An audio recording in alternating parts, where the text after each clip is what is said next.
Number what? Number 4, they value your sexual pleasure to your purity drive. I need to break this down. They value your sexual pleasure to your purity. I've come to realize that when people tell you, when you come into a relationship and they say, you know what?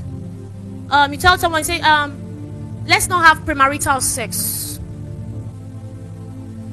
Let's not have premarital sex. The person will tell you, oh, okay, I support. I agree with us. Let's not have premarital. You need to also decide to know if they really agree. You know why? Somebody can say yes to your purity drive, but the person is having sex, cheating on you outside with somebody else. That's one. Number 2, they will tell you, oh, yes to premarital sex, but you know what? We can be doing other things. No, we have what they call sexual relations. So there's something called outer course. So we cannot have penetrative sex, but there's the other things we can do. We can smoosh. We can have out there. Do you know that there are people who have experienced orgasm, but they've not done penetrative sex? It's called outer course. What people call dress sex. So you're on the person and you are getting orgasm, but yet there's no penetrative sex. I've seen virgins who say they are virgins, but they have done all manner of sexual relations, but just that the hymen has not been broken. So you need to understand it. We can do other things. You know, if you don't do other things, relationship will be dry. Then you not say, I don't want the relationship to be dry now. Then you not go ahead. Then I say, oh, you know what? But we can live together. Nothing will happen. We stay in this room. You can stay in this room. Why are you deceiving? Can a man take fire in his words and not be what? You need to also check their motive. The reason why they are saying, oh, yes to premarital sex, is it because they are scared of making you pregnant? Or because they value God? See, why is it very important? But this last thing I mentioned, so that you can know if this person fears God. Somebody can say yes to premarital sex and say, oh, we shouldn't do it. But the reason for it is because the person is scared of being pregnant. Some people are more scared of pregnancy than their fear for God. More scared of what their parents have to say, what friends have to say. You must check it. You must test it in your spirit. What friends have to say? What will my parents say? Hey, I have a position in church. You are more scared of losing your position than losing the presence of God. You're scared. You must check it. What fear does it? Who does the person really fear?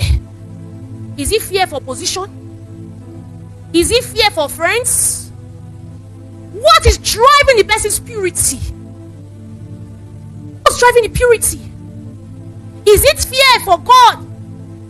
Oh, on social media they will tell you, oh, you know what, we shouldn't have sex. But what kind of content are they posting?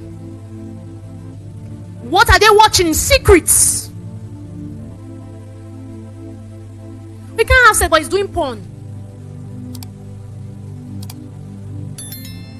You must ask all those questions and you must test. Don't just listen to the answers. Test the answers.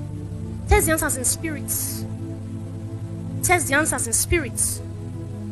And number 5, which may likely be my last, they are not kingdom servants. They are not kingdom servants.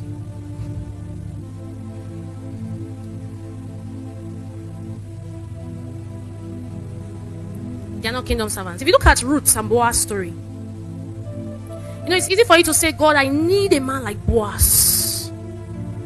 I need a lady like Ruth. Give me Ruth, give me Ruth, give me Ruth.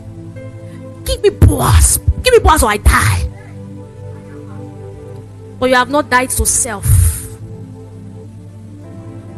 Servants are selfless. Who are they serving? Are they planted in church? Are they serving there? One of the things that drew my attraction for my husband is he was a rugged servant. This is what I'm saying, it's not cliche. Servants have, they come daily to God where their hearts is tested, where they are dying to flesh daily. What are they serving? Servants honor spiritual authority. Servants are not looking for positions. They are going the extra mile. Ruth wasn't looking for Boaz or for your information. So that you are not serving in choir because you are doing strategy. I want to serve in choir so that a man will see me there. Hello? You Your strategy has failed you with all the serving in the choir or ushering. Yet you are experiencing different heartbreak. Because you have not truly served the God that does not break hearts. Ruth was not looking for Boaz. She was in a strange land. She will go to a field and remember her mother-in-law. She didn't have any gain. She wasn't. Naomi had 2 daughters-in-law. Two. Oprah thought twice. Oprah looked at all the pigs. Naomi said, no children, no. Even if I get to a particular age, the child, will you wait? Oprah wasn't bad. She was not just a committed servant. There is the casual servant and there is the committed. She looked at all the conditions presented, because let me tell you something, servants don't have option. They are not there for anything. Like Meshach, Shadrach, and Abednego. They say, even if God, that servant, even if we are still here, even if man not come, we are here. Even if woman not come, so they are not quitting on rehearsals because they are kingdom servants. They are not quitting on position because they are kingdom servants. They are there. Ruth did not turn back. She said, your God will be my God. Your people shall be my people. She didn't know the end of her life. She didn't know what would turn out, but she went. That's what servants. That's who servants are. Why is it important to look out for this kind of people? Because let me tell you, they will serve you in marriage. It is easy to penetrate the heart of the man who is already serving God.